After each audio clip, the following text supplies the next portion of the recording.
নমস্কার বন্ধুরা, চলে এলাম নতুন আবার একটা ভিডিও নিয়ে। আর আজকের ভিডিওটা আছে নবমী আর দশমীর সকালের কিছু অংশ। দেখতে থাকুন আপনারা।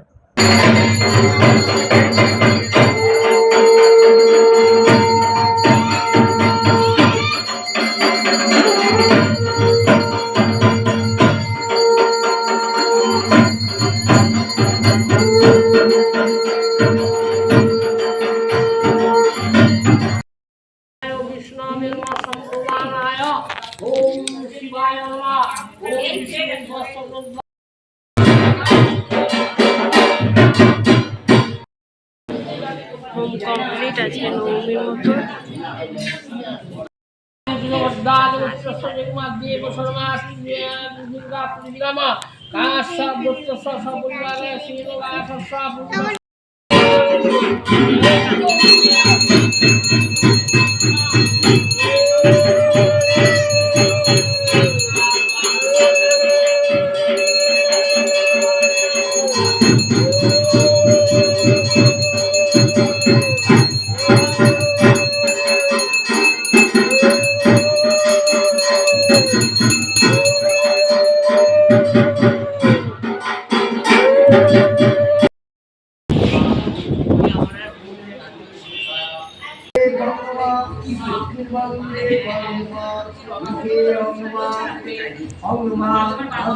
শেষ হলো নবমী পুজো, মানে পুজোই প্রায় শেষ। এবার বিকেলবেলা আমার মেয়েরা গেছিলো একটু ঘুরতে ভেরির ধারে, আর আমরা করছিলাম বাড়িতে একটু গল্পগুজব। খাওয়া দাওয়ার পর এবার সন্ধেবেলায় মায়ের আরতি, সবাই চলে এসেছি ঠাকুর বাড়িতে। মনটা সত্যিই খুব খারাপ। রাত পোহালেই দশমী, তারপরেই মা চলে যাবেন কৈলাসে।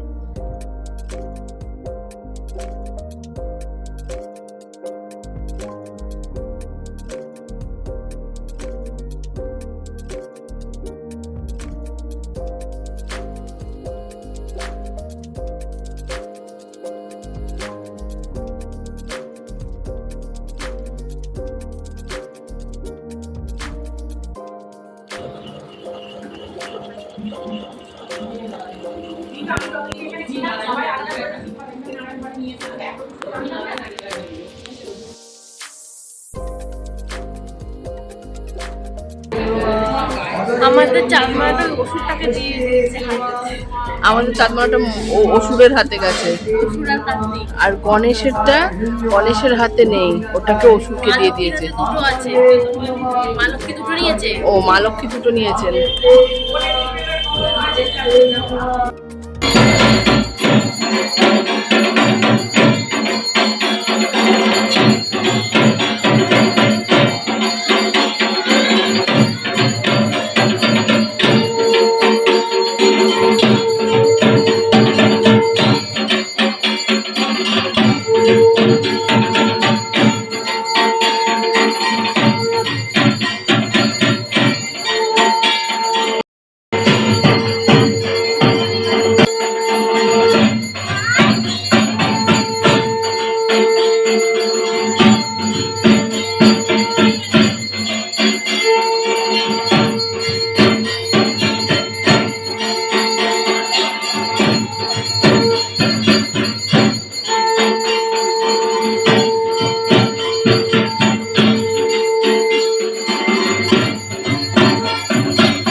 এদিকে পোপোর খুব পাখার বাতাস করার শখ হয়েছে। সবাই দেখছে হাত পাখা দিয়ে মাকে বাতাস করছে।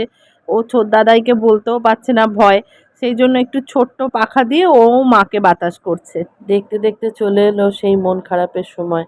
এবার হয়ে যাবে সুতো কাটা, মা চলে যাবেন কৈলাসে। এখনো বলছি এতদিন পর, তবু মনটা খুব খারাপ লাগে। কারণ এই একটা বছরের অপেক্ষা করে আমরা সবাই বসে থাকি মা কখন আসবে। আর কয়েকটা দিনের মধ্যেই মায়ের চলে যাওয়ার সময় হয়ে যায়।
সুতো কাটার সঙ্গে সঙ্গেই আমাদের লক্ষ্মীর হাঁড়ি চলে যায় যে বছর যার বাড়িতে পালা থাকে তার বাড়িতে, কারণ তার বাড়ি থেকেই ঠাকুরদালান আসে, তার বাড়িতেই আগে রেখে আসা হবে, তারপর হবে সব নিয়ম।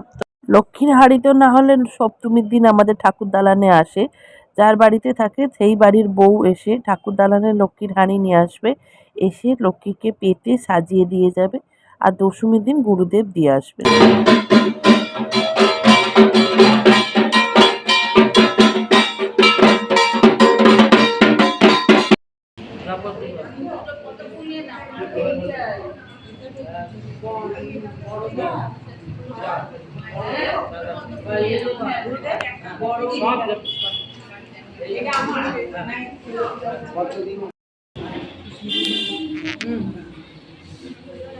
আচ্ছা এক কাজ হলো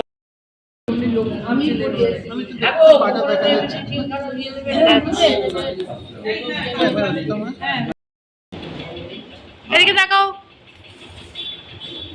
তাই বলো, সবাইকেই বলছি গো একবার করে তাকাও। সিঁদুর খেলার পর এবারে হলো মায়ের গয়না খোলা। তো এই গয়না প্রতি বছর ঠিকঠাক করে খুলে মিলিয়ে যত্ন করে দেখে তাকে তুলে রাখা হয়। তো এবছর আমাদের নতুন জেনারেশন, আমাদের পরের জেনারেশন, আমাদের বৌমা, তাকে এই দায়িত্ব দেওয়া হয়েছে, কারণ আমাদের পর তাকেই সামলাতে হবে। তো বাড়ির যেহেতু এখন আমাদের পরে প্রথম বৌমা, তো ওকে এটা দেওয়া হয়েছে। আর এদিকে আমরা সবাই মিলে ননদরা, আমি সবাই মিলে বসে আমরা দধিকর্মা মাখছি। এবছর আমাদের পুজোর একটু চেঞ্জ হয়েছে, কারণ আমরা বাড়ির বউয়েরা মিলে আরও পুজোর দায়িত্বের সঙ্গে জড়িয়ে গেলাম। কারণ এতদিন কাকিমা দেখতো, তার আগে আমার শাশুড়ি মা দেখতেন, আমার শাশুড়ি মাও অসুস্থ হয়ে যাওয়ার পর পারে না, ছোটো কাকিমার হাতেই সব দায়িত্ব ছিল। এবার কাকিমারও ধরুন বয়স হচ্ছে, সেই জন্য কাকিমা সব বৌমাদের একদিন ডেকে মিটিং করে কার কী কাজ সেটা সবাইকে বলে দিয়েছে। এবার যে যেরকম পারবে সব দায়িত্ব নেবে। তবে আমাদেরও তো এবার একটু একটু করে শাশুড়ির দিকে আমরাও এগোচ্ছি, আমাদেরও তো দায়িত্ব নিতে হবে। আর আমাদের মধ্যে তো কিছুজন শাশুড়িও হয়ে গেছে। আসলে এতদিন আমরা সেইভাবে কেউ কোনো দায়িত্ব নিইনি, শাশুড়িরাও মাথার ওপরে ছিলেন, আর সেই জন্য আমাদের সেভাবে কিছু করার ছিল না। আর এখন সময় পাল্টে যাচ্ছে, সবার বয়স হয়ে যাচ্ছে, সেই জন্য শাশুড়িরাও আমাদের ওপর দায়িত্ব দিয়ে এবার নিশ্চিন্ত হতে চাইছেন, এই আর কি। বয়স যতই বাড়ছে জীবনের খাতায় নতুন নতুন সুন্দর সুন্দর একটি করে অভিজ্ঞতাও যুক্ত হচ্ছে। খুবই ভালো লাগছে। চলুন ব্লগটা তাহলে আজকে এখানেই শেষ করলাম, আবার নতুন ব্লগ নিয়ে আসছি খুব তাড়াতাড়ি। সবাই ভালো থাকবেন, সুস্থ থাকবেন। আর আপনারা তো জানেন আমার ভিডিওটা ভালো লাগলে অবশ্যই লাইক, শেয়ার, সাবস্ক্রাইব করবেন, আর সবাইকে মা বাসন্তীকে দর্শন করার সুযোগ করে দেবেন।